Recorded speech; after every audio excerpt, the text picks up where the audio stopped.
Anda menyaksikan Sapa Manado, saudara. Saat ini bersama saya Devis Pinontoan. Pagi ini kita akan membahas isu yang sangat krusial dan sangat relevan terjadi di seluruh dunia. Bahkan mungkin ini terjadi juga di Indonesia yang sampai hari ini kita harus cari tahu bagaimana untuk boleh menyelesaikannya. Bahkan kita harus berhidup berdampingan dengan topik yang akan kita bahas pagi ini. Nah, kita sudah bersama dengan Ibu Dr. Rida Hesti Ratnasari, MSI CRGP. Selamat pagi Ibu. Selamat pagi. Ya, senang sekali Bu boleh hadir di program Sapa Manado di Kompas TV Manado. Terima kasih banyak Bu untuk hadirannya. Nah, pagi ini kita akan bahas terkait dengan bahaya penyebaran paham IRET dan dampak terhadap keamanan Bu. Nah, di segmen pertama ini kalau kita lihat bahwa bahaya penyebaran paham IRET ini, atau ini kan singkatan ya Bu ya, intoleransi, radikalisme, ekstremisme, dan terorisme. Nah, kalau kita lihat narasi IRET ini bukanlah sekedar bicara soal ideologi saja Bu, tapi ini juga menurut data BNPT dan aparat keamanan bahwa konten IRET terus menyebar secara digital di berbagai area, termasuk memenuhi kelompok rentan seperti remaja atau anak muda yang baru bertumbuh. Dan BNPT menemukan bahwa ada sekitar 2.670 konten digital ya yang bermuatan IRET dan mengusulkan 1.922 konten untuk itu diturunkan.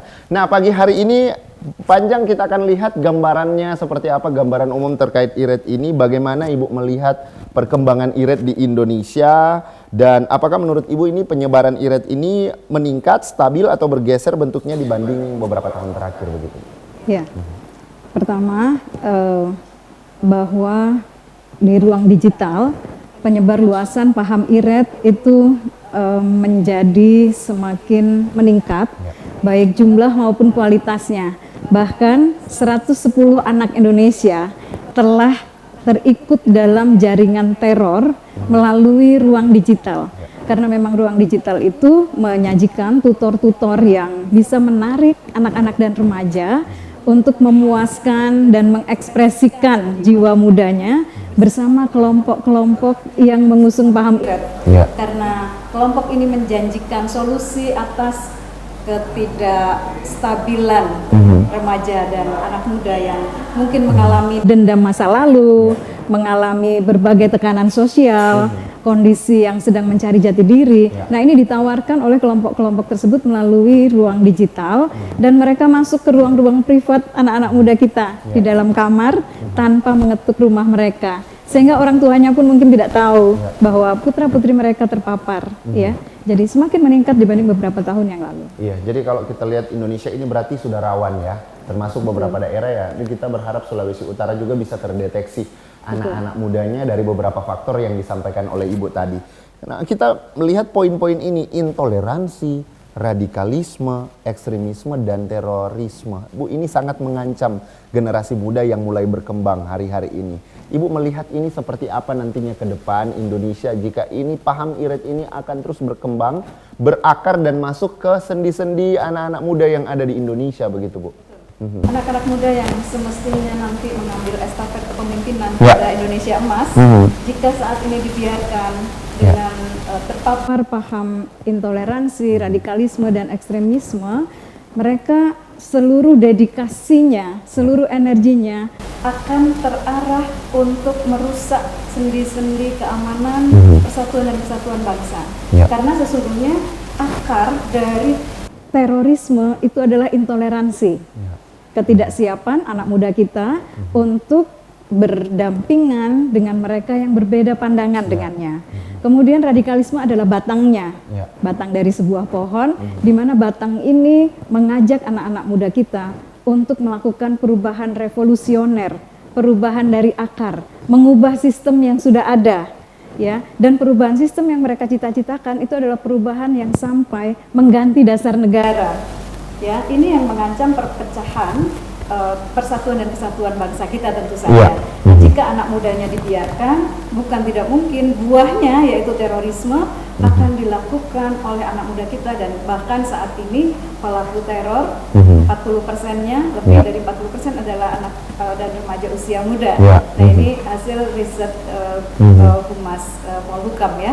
Dan jika dibiarkan akar dan batangnya tadi, intoleransi, kemudian radikalisme dan ekstremisme yang mengarah pada kekerasan, apapun motifnya, apakah itu motif ideologis yang masif yang diyakini atau sekedar motif untuk mengekspresikan kekecewaan terhadap keadaan. Ya, ini kadang jadi pertanyaan besar juga bagi kita ya, apalagi anak-anak muda yang sementara mencari jati diri. Bicara tentang mengekspresikan kekecewaan ini bisa salah jalan, apalagi ini berbicara terkait dengan ideologi ya Bu ya. Jadi semula bisa saja pemantiknya adalah rasa kecewa terhadap kecewa, keadaan baik. dan juga keluarganya mendukung terus-menerus menceritakan kekecewaan. Orang tuanya kecewa terhadap pendapatan keluarga misalnya, orang tua kecewa tentang hak-hak mereka yang mungkin belum sempurna diperolehnya. Maka anak-anak ini terpapar berulang kali bahwa keadaan saat ini no hope gitu, nggak ada lagi harapan. Nah lalu kelompok-kelompok tadi masuk ke dalam remaja baik di lingkungan pendidikan maupun lingkungan sekolah, sekitar sekolah, sehingga anak-anak muda tadi mengekspresikan dengan seolah-olah mendapatkan solusi bagi semua kekecewaan yang sudah berakar, gitu ya. Ini adalah sistem baru yang menjanjikan solusi untuk semua persoalan kalian. Kalian yang memikul dendam, kalian yang merasa berat dengan kehidupan, kalian yang dituntut untuk selalu berprestasi. Nah, ini adalah solusi. Mari kita kerjakan dan kalian akan bahagia di dunia dan kelak di akhirat, gitu ya. Dengan iming-iming mendapat surga dengan instan, ya. Nah, itu yang kemudian terjadi. Batasnya memang tipis. Pemantiknya adalah kekecewaan, tetapi lalu mereka diajak pada penegakan sebuah ideologi yang mengancam ideologi negara. Ya, ini saya penasaran juga nih Bu nih. Ini kalau pemantiknya kekecewaan, nah pasti ada yang mendorong dan ada yang menarik begitu. Nah, bagaimana cara atau strategi ini bisa masuk ke paham-paham seperti ini begitu Bu? Yang Ibu lihat sebagai seorang akademisi begitu hari ini. Ya, komunikasi di media sosial dengan dimulai dari entry point yang remaja kita suka, itu akan membuat remaja kita tertarik. Ya, misalnya cara untuk berprestasi, gitu ya. Cara untuk keluar dari beban pekerjaan rumah, tugas sekolah, dan cara bergaul, gitu ya, yang membuat di tengah remaja kita ini seperti ada narasumber baru yang tidak membebani, gitu ya, yang tidak memberikan mereka pekerjaan rumah yang rumit, gitu ya. Nah, semula tertarik dengan front stage dari kelompok ini. Front stage-nya adalah hal-hal menarik yang bagi anak muda itu sesuatu banget. Bisa motivasi, ya mereka diberikan sesi-sesi motivasi untuk tidak memilih suicide, untuk tidak putus asa. Tetapi kemudian di balik dari ajakan motivasi yang menyenangkan itu menungganglah sebuah ideologi tadi. Gitu Oke, ini kita sekali lagi bahas soal ideologi, ini sangat rentan, apalagi kaum yang berprestasi yang dia tidak bisa mengekspresikan sesuatu di satu tempat, akhirnya dia ekspresikan di poin iret tadi. Ya Bu, kita akan balik lagi di segmen kedua perbincangan kita pagi ini. Masih sangat-sangat miris ya ketika hal-hal ini terjadi juga bagi anak-anak muda yang ada di Sulawesi Utara. Nah, kita akan mengenal seperti apa dan bagaimana langkah kita supaya kita tidak terjerumus ke hal demikian, karena salah satunya adalah media sosial. Kita akan kembali sesaat lagi, tetaplah bersama kami.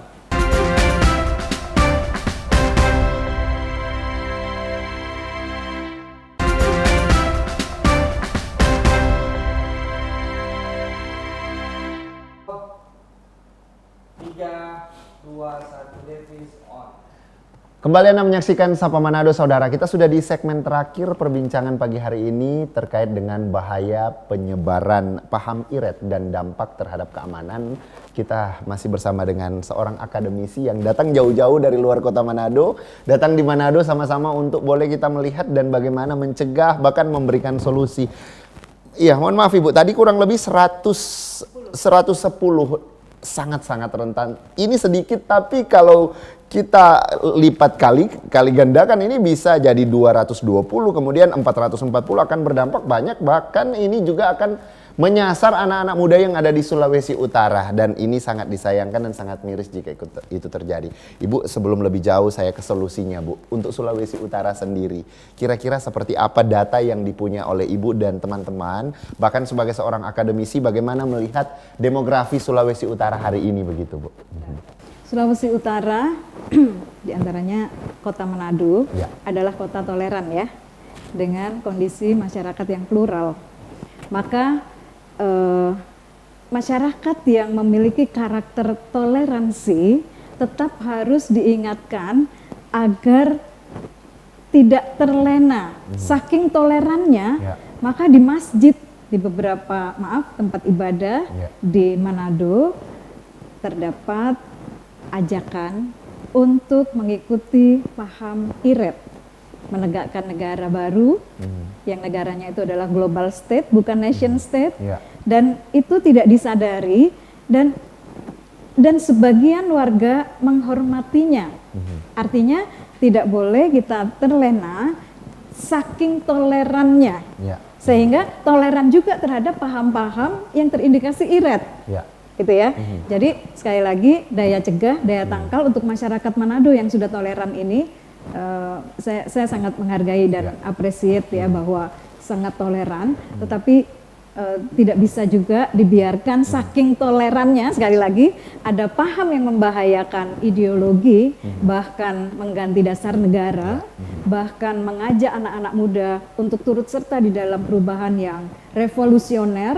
Nah, ini harus ada awareness, early warning system dari masyarakatnya, dan dengan karakteristik masyarakat yang toleran, sekali lagi yang harus dimiliki oleh tokoh-tokoh masyarakatnya adalah awareness yang tinggi. Ya, itu yang tidak bisa ditawar. Dan apakah kita membiarkan tadi ruang digital yang tidak ada batas teritori, mutasi dari misalnya Sulawesi Tenggara ke Sulawesi Utara, mutasi dari Jawa ke Sulawesi Utara, lalu mereka membawa paham-paham itu bersama dengan mutasinya, bersama dengan perpindahan, pindah karena bekerja, pindah karena sudah selesai kuliah, lalu mereka membawa ideologi itu dari luar-luar Sulawesi Utara, baik melalui ruang digital maupun ruang publik yang ada di Kota Manado dan Sulawesi Utara, semuanya. Itu yang seharusnya menyadarkan kita semua untuk meningkatkan daya cegah dan daya tangkal melalui para tokoh dan komunitas-komunitas yang ada di Manado atau Sulawesi Utara. Untuk meningkatkan daya tangkal ini memang perlu ada langkah-langkah preventif yang harus dilakukan. Tapi Bu, yang jadi penasaran juga bagi saya secara pribadi nih Bu, bagaimana kita menilai atau melihat, membandingkan atau mengetahui bahwa ini sebenarnya paham IRET begitu Bu? Karena kan agak susah juga, apalagi kalau Ibu sampaikan di Sulawesi Utara yang terkenal dengan toleran, kemudian larut dalam toleransi yang ada, yang akhirnya itu juga bisa berdampak, dan ini mungkin disaksikan oleh masyarakat Sulawesi Utara untuk bagaimana nantinya bisa membedakan itu begitu. Benar. Salah satu cirinya adalah selalu menyebut pemerintah gagal. Mereka saat ini ada pada tahap untuk dorbul alaqat atau memutus loyalitas rakyat kepada pemerintahnya. Sehingga ketika rakyat sudah tidak percaya kepada pemerintah, akan mudah bagi mereka untuk membawa pergantian kekuasaan yang kemudian menerapkan ideologi mereka. Ya. Yang kedua, cirinya adalah membunuh demokrasi. Mereka memanfaatkan demokrasi untuk menyampaikan pendapat dengan narasi-narasi yang dilindungi oleh kebebasan berpendapat, tetapi dalam rangka membunuh demokrasi. Karena bagi mereka ad-demokratiyah nizamul kufri. Demokrasi itu sistem kufur. Haram mengambilnya, haram menerapkannya, au da'watu ilaiha, atau menyerukan kepadanya. Ya, itu cirinya. Yang ketiga cirinya juga adalah terbiasa dengan oposisi binary. Membagi manusia, masyarakat dengan dua. Anda bersama hukum Tuhan atau hukum togut. Ya, kalau dengan hukum Tuhan berarti dengan mereka. Kalau tidak dengan bersama mereka, maka Anda bersama togut, bersama demokrasi, bersama hukum kufur. Jadi oposisi binary ini yang membiasakan masyarakat kita menjadi tidak punya ruang tengah, tidak punya ruang moderasi. Padahal ruang tengah inilah, ruang moderasi inilah yang dibutuhkan oleh masyarakat untuk tetap harmoni.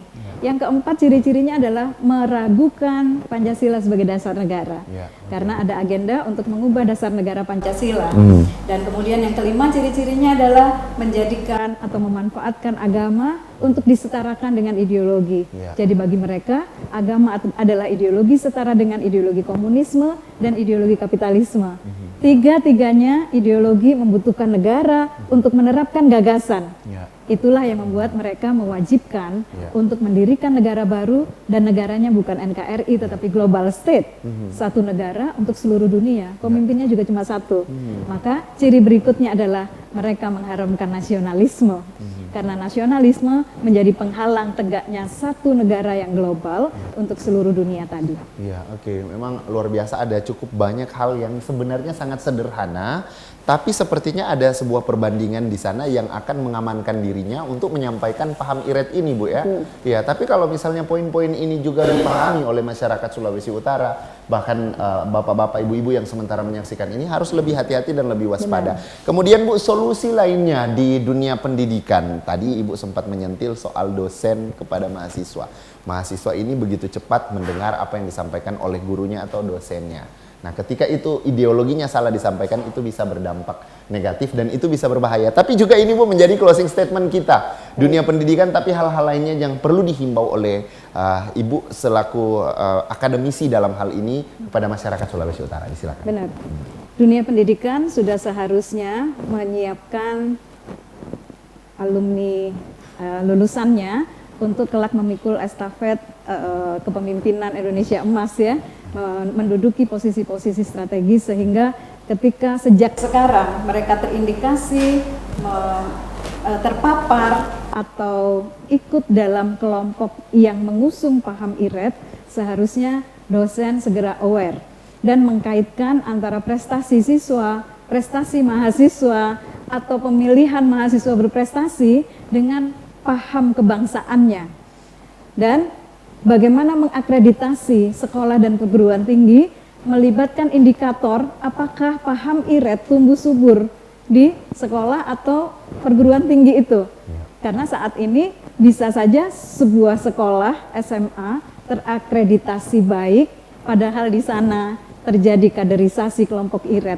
Nah, ini yang penting untuk dunia pendidikan segera menyadari dan menyusun instrumen keunggulan siswa, keunggulan mahasiswa, keunggulan sekolahnya, keunggulan perguruan tingginya dengan melibatkan indikator apakah paham IRET tumbuh subur di sana atau bisa diantisipasi. Kemudian keterampilan dan kompetensi guru juga ditingkatkan, kompetensi dosen untuk punya radar early warning system ketika ada mahasiswa atau siswa yang terpapar sudah bisa untuk ditreatment.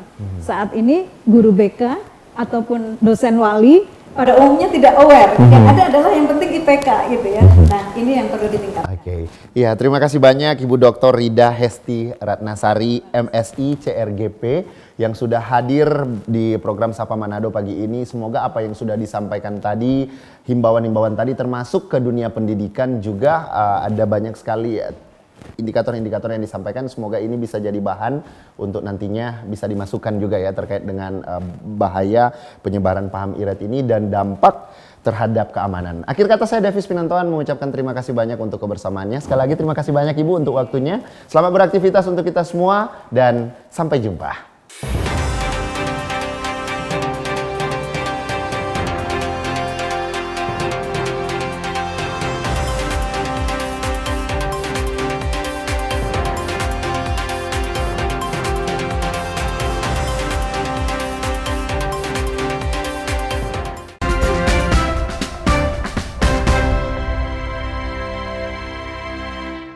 Terima kasih Anda masih bersama kami di Sapa Manado. Saudara, kita di bagian kedua perbincangan pagi hari ini masih terkait dengan dampak dari bahaya penyebaran paham IRET ini dan bagaimana terhadap keamanan ya. Dan kalau kita lihat tadi sudah ada poin-poinnya secara umum sudah dijelaskan oleh Ibu Dr. Rida Hesti Ratnasari MSI CRGP ya, begitu ya Bu ya, demikian ya. Nah, ada tadi poin-poin yang sudah dijelaskan terkait dengan rentannya kepada remaja yang sudah terpapar hari ini. Nah, kita akan bahas terkait dengan bagaimana pencegahannya yang perlu dilakukan begitu Bu untuk Indonesia tapi juga untuk Sulawesi Utara. Baik, sebelum ke pencegahan, saya ingin mengingatkan kita semua bahwa di era digital kita tidak boleh lagi membatasi dengan teritori. Karena kalau dari 110 anak dan remaja yang sudah terlibat dalam jaringan teror, kita tidak bisa lagi mengatakan bahwa yang penting bukan di Manado. Ya. Kenapa? Sekali lagi, ruang digital itu tidak mengenal teritori. Ya. Dia bisa masuk ke rumah-rumah, ke ruang-ruang pribadi putra-putri Manado tanpa mengetuk pintu rumah. Ya, sehingga apakah yang penting tidak di Sulawesi Utara, awareness kita tidak boleh lagi membatasi pengaruh paham IRET di ruang digital yang dibatasi oleh teritori, gitu Bang. Jadi kita harus aware bersama-sama ya. Dan ada daya cegah, daya tangkal di tengah masyarakat ketika mendapati paham IRET ini, paham terindikasi IRET baik di dunia maya maupun di ruang-ruang publik di seluruh Manado, tetap harus aware karena sekali lagi ruang digital tidak mengenal teritori. Kabupaten, kota, kelurahan, kecamatan, provinsi, bahkan dunia internasional. Dan yang kita harus benar-benar sangat perhatian adalah ideologi ini berupa ideologi transnasional, sehingga tidak dibatasi di Sulawesi Utara. Ya, oke. Kemudian kita lihat bagaimana pencegahan yang sebenarnya harus dilakukan, langkah yang harus diambil menuju Indonesia Emas 2045. Siap. Yang pertama, institusi terkecil yang melindungi putra-putri kita adalah keluarga. Maka attachment parents, ayah dan ibu, kakak adik, paman, bibi, keponakan harus merupakan attachment atau kelekatan yang dipercaya oleh anak dan remaja untuk mengkonfirmasi setiap paham baru yang diterimanya. Nah, tantangan besar bagi orang dewasa di sekitar anak-anak di keluarganya adalah untuk tetap menjadi rujukan utama dan pertama bagi putra-putrinya ketika mendapatkan atau terpapar dengan paham yang baru. Jadi ketika mereka mendengarkan hal yang aneh, misalnya pelajaran merakit bom, seperti kita tahu aksi seorang diri, seorang remaja di Sumatera Utara, di Medan ya, beliau si remaja ini dengan aksi seorang dirinya punya keberanian meledakkan gereja. Saat itu belajarnya adalah melalui internet. Yang kita tidak bisa mengatakan bahwa gurunya juga ada di Medan. Tidak. Gurunya bisa di luar negeri, gurunya juga bisa di ujung manapun gitu ya. Tetapi yang kita harus perhatikan adalah attachment di dalam keluarga. Bahwa apapun yang diakses oleh putra-putri kita, mari keluarga seluruhnya peduli. Itu pencegahan pertama. Pemantiknya itu yang tadi yang kekecewaan itu ya sebenarnya. Benar. Makanya kalau di dalam keluarga ada kekecewaan, kemudian orang tua tidak bisa mengatasi itu bahaya ya Bu. Benar. Jadi kita harus segera mengatasi rasa kecewanya. Kita mungkin memahami putra-putri kita, anak dan remaja sebelum mereka harus mengekspresikan di ruang publik lainnya gitu itu ya. Bahayanya. Nah itu. Nah lalu jangan lupa tidak hanya keluarga tetapi pihak sekolah juga harus punya daya cegah, daya tangkal bersama-sama di mana atmosfer di lingkungan sekolah adalah atmosfer saling menyayangi, harmoni, tidak boleh ada bully. Verbal maupun non-verbal. Karena bullying itu menghasilkan dendam yang panjang dan bisa memantik lagi untuk anak dan remaja kita mengikuti paham IRET, terlibat di dalam aksi-aksi radikal dan teror. Nah ini yang harus dicegah di lingkungan sekolah. Berikutnya lingkungan di masyarakat. Ketika anak-anak bermain di ruang publik, pastikan bahwa ruang-ruang itu ramah anak, ruang-ruang itu menjadi narasumber yang baik, narasumber bagi anak dan remaja untuk selalu memilih cara-cara damai dalam menyelesaikan masalahnya. Sehingga kolaborasi multi pihaknya, nanti ada akademisi, pemerintah, tokoh agama, tokoh masyarakat, pendidik, ya semuanya bahu-membahu termasuk media, ya hari ini adalah Kompas TV. Nah semuanya terlibat di dalam satu gerakan bersama untuk mencegah, melakukan pencegahan penyebarluasan paham IRET. Jadi harusnya bukan hanya dari institusi terkecil saja keluarga, tapi dari berbagai pihak stakeholder juga ini harus saling mensupport ya, saling membantu untuk mengingatkan begitu ya. Tapi kalau dari laporan Densus 88 Bu dan BNPT ya, saya dapat narasinya ini bahwa strategi perekrutan PAHAM IRET ini tidak selalu agresif secara fisik, tapi juga melalui soft approach ya begitu. Kemudian menurut Ibu kira-kira pendekatan yang halus ya, yang dianggap efektif bagi kelompok radikalis begitu, dan kira-kira apa resiko bagi keamanan nasional begitu? Iya. Soft approach maupun pendekatan yang penegakan hukum harus tepat waktu, tepat sasaran. Kelompok IRET memiliki sejumlah kategori pengikut, mulai dari ideolognya sampai pendukung dan simpatisannya. Tentu treatmentnya tidak boleh sama dong. Kalau soft approach diperlakukan kepada yang sudah melakukan aksi teror tentu tidak tepat. Harus penegakan hukum. Nah, ini yang harus tepat dan tepat waktu juga. Karena ketika yang seharusnya dicegah, dibiarkan, mereka akan berubah menjadi aksi.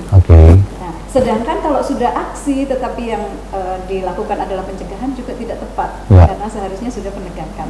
Nah, kita selain ketepatan waktu tadi juga mengidentifikasi siapa ideolognya, bagaimana mereka melakukan pendekatan kepada anak dan remaja dan juga kader-kader, bahkan di mahasiswa bahkan dosen, karena mereka juga menyasar kaum intelektual sebagai kaderisasi, proses kaderisasi dan penggalangan opini. Nah, yang tidak boleh dilupakan adalah pendekatan yang tepat kepada kelompok dan orang yang tepat gitu. Sehingga kalau misalnya sekarang narasi dilakukan kontra narasi. Tetapi narasi yang harus apple to apple. Karena kelompok ini bisa memproduksi narasi, ribuan narasi dalam satu hari. Di antaranya berciri menghendaki perubahan sistem. Mereka tidak mau hanya mewarnai sistem yang ada, mewarnai NKRI. Yang mereka mau adalah NKRI diruntuhkan, diganti dengan negara baru, dengan ideologi baru. Nah, ini bahaya ini. Sekali lagi bahaya penyebaran PAHAM IRET ini perlu kita tangkal dari sekarang, cegah dari sekarang. Tapi kalaupun memang sudah ada, itu sudah ada penegakan juga ya. Bahkan kalau kita lihat datanya tadi kurang lebih ada sekitar 110 anak dan remaja. 110 anak dan remaja. Ini bahaya dan ini harus kita cegah bersama. Mulai dari dalam keluarga. Kita akan balik lagi di segmen terakhir perbincangan kita pagi ini. Tetaplah bersama kami.